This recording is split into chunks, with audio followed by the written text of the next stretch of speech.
ध्येय आईएएस के daily MCQ कार्यक्रम में आप सबका स्वागत है। इस कार्यक्रम में हम आईएएस, पीसीएस और अन्य प्रतियोगी परीक्षाओं के बहुविकल्पीय प्रश्नों पर चर्चा करते हैं।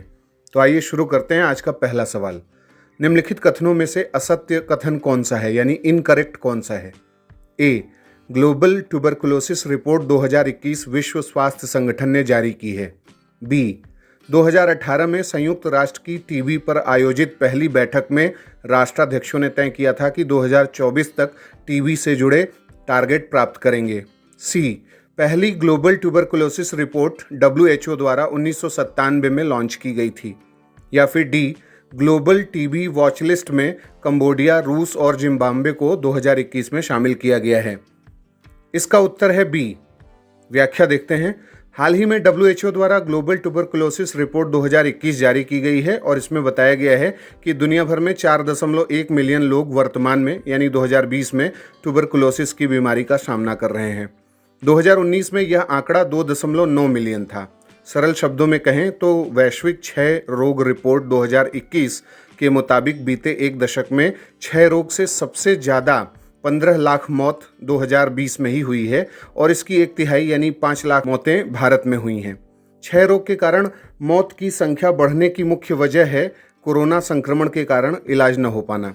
क्षय रोग के 98% मामले ऐसे देशों से हैं जो गरीबी की मार झेल रहे हैं। सबसे ज़्यादा मरीज भारत, इंडोनेशिया, नाइजीरिया, पाकिस्तान और दक्षिण अफ्रीका जैसे देशों में हैं।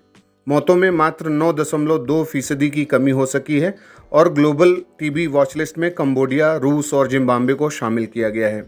2018 में संयुक्त राष्ट्र की टीबी पर आयोजित पहली बैठक में राष्ट्राध्यक्षों ने तय किया था कि 2022 तक, न कि 2024 तक, टीबी से जुड़े टारगेट प्राप्त करेंगे और जिसकी समीक्षा बैठक 2023 में की जाएगी। इस रिपोर्ट का उद्देश्य तपेदिक के निदान के लिए वैश्विक, क्षेत्रीय और देशों के स्तर पर व्यक्त की गई प्रतिबद्धताओं यानी कमिटमेंट और रणनीतियों के संदर्भ में व्यापक और अपडेटेड रिव्यू करना है।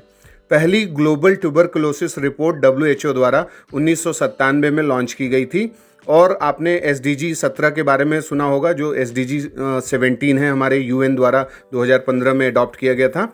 तो SDG टारगेट 3.3 में भी UN द्वारा ट्यूबरकुलोसिस, एड्स, मलेरिया जैसे बीमारियों को 2030 तक खत्म करने का लक्ष्य तय किया गया है।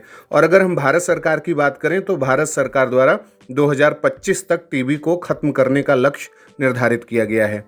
अब बात करते हैं दूसरे सवाल की। देश का पहला एल्कोहल म्यूजियम हाल ही में भारत के किस राज्य में खोला गया है? आपके ऑप्शंस हैं ए, बिहार, बी, उत्तर प्रदेश, सी, गोवा या फिर डी, झारखंड। इसका उत्तर है सी, यानी गोवा। हाल ही में गोवा के कैंडोलिम बीच में देश का पहला एल्कोहल म्यूजियम खोला गया है, जिसमें शताब्दियों पुराने एल्कोहल बॉटल्स, ग्लासवेयर और उपकरणों को रखा गया है। इसे ऑल अबाउट एल्कोहल म्यूजियम के नाम से जाना गया है। गोवा का कैंडोलिम बीच अपने एल्कोहलिक पेय पदार्थ फेनी के लिए विश्व प्रसिद्ध है। 2016 में फेनी को गोवा का हेरिटेज ड्रिंक भी घोषित किया जा चुका है और वर्ष 2013 में गोवा के फेनी को भौगोलिक संकेतक यानी GI टैग का भी दर्जा मिल चुका है। गोवा के कैश्यू फेनी को GI टैग दिया गया था और इसके लिए गोवा में कैश्यू एप्पल्स उगाए जाते हैं। गोवा में फेनी का चलन करीब 500 साल पुराना है।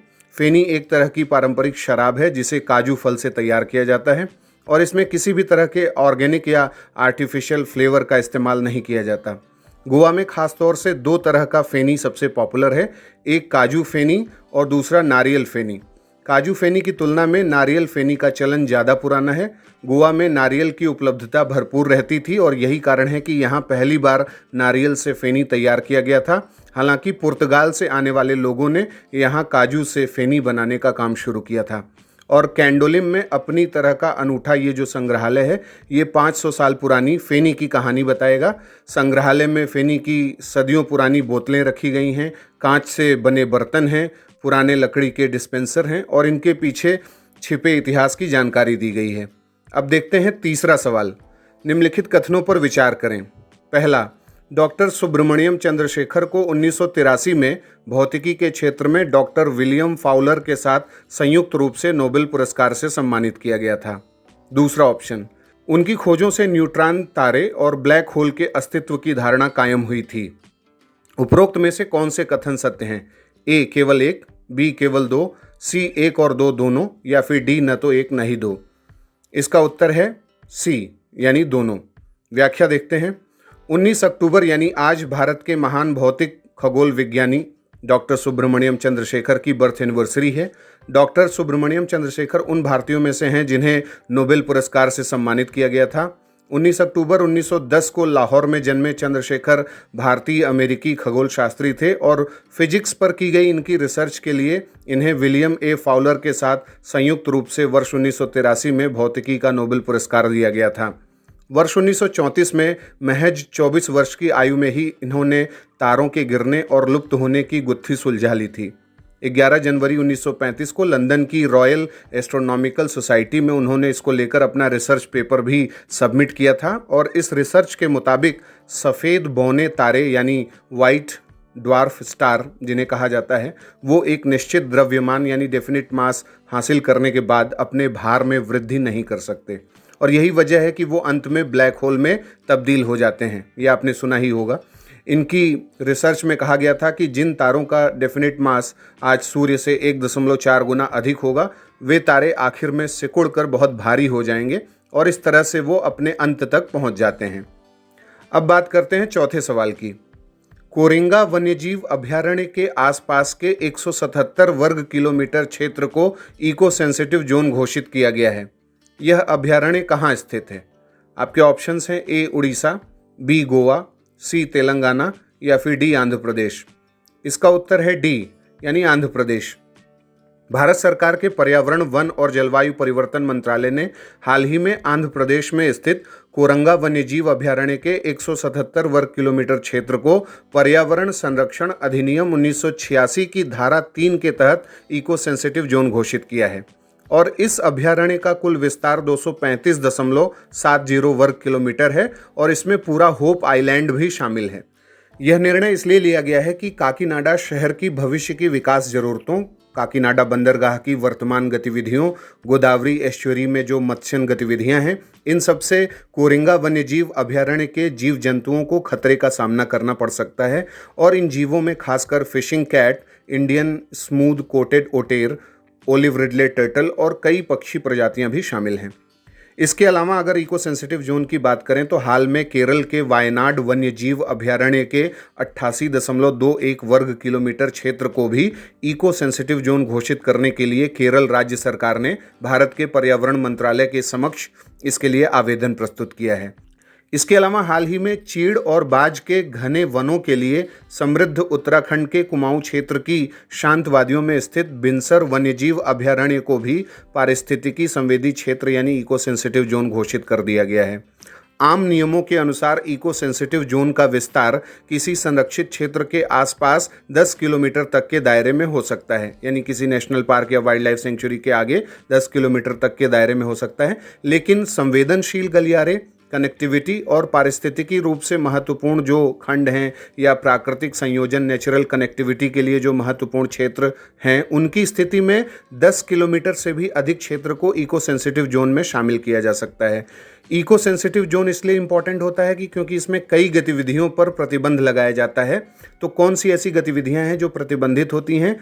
राष्ट्रीय उद्यान और वन्यजीव अभयारण्यों के आसपास इको सेंसिटिव जोन के लिए दिशा निर्देशों के तहत निषिद्ध उद्योगों यानी जो प्रोहिबिटेड इंडस्ट्रीज़ हैं, उनको इन क्षेत्रों में काम करने की अनुमति नहीं होती।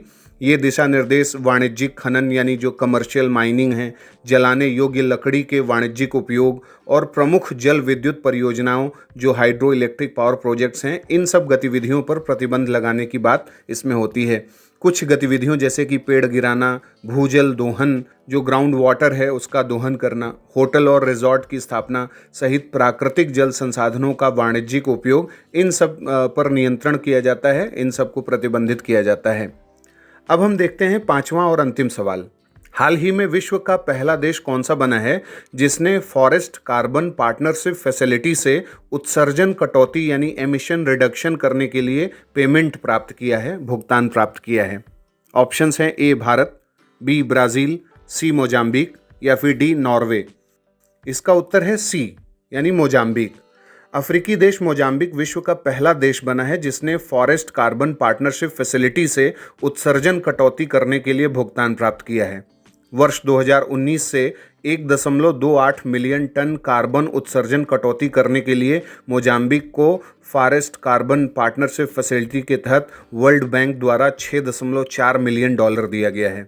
फॉरेस्ट कार्बन पार्टनरशिप फैसिलिटी सरकारों, व्यवसाय, सिविल सोसाइटी और देशी जो पीपल्स ऑर्गेनाइजेशन यानी इंडिजिनस पीपल्स ऑर्गेनाइजेशन है उनका एक ग्लोबल पार्टनरशिप है, जिसका मुख्य जोर वनों की कटाई और वनों के अवमूल्यन यानी फॉरेस्ट डिग्रेडेशन से होने वाले उत्सर्जन में कटौती करना, फॉरेस्ट कार्बन स्टॉक का संरक्षण करना, वनों का धारणीय प्रबंधन सस्टेनेबल मैनेजमेंट करना, विकासशील देशों में कार्बन स्टॉक का संवर्धन करना, एनरिचमेंट करना, ये सब है। और इसे 2008 में लॉन्च किया गया था और इसमें 47 विकासशील देश शामिल हैं। 47 विकासशील देशों में ये काम करता है और इसमें अफ्रीका, एशिया, लैटिन अमेरिका और कैरेबियन देश शामिल हैं। इंडोनेशिया के बाली में UNFCCC का जो COP 13 हुआ था वर्ष 2007 में, उसमें वर्ल्ड बैंक, नेचर कंजर्वेंसी और 9 डोनर्स द्वारा फॉरेस्ट कार्बन पार्टनरशिप फैसिलिटी को विकसित किया गया था और फिर 2008 में इसे लॉन्च कर दिया गया था। तो ये था आज का हमारा डेली MCQ कार्यक्रम। इसमें आपके कितने सवाल 5 में से सही हुए और आप इस प्रोग्राम के बारे में कैसा महसूस कर रहे हैं, आपकी क्या राय है, वो आप हमें कमेंट बॉक्स में बता सकते हैं। अगले प्रोग्राम के साथ जल्द ही हाजिर होंगे। धन्यवाद।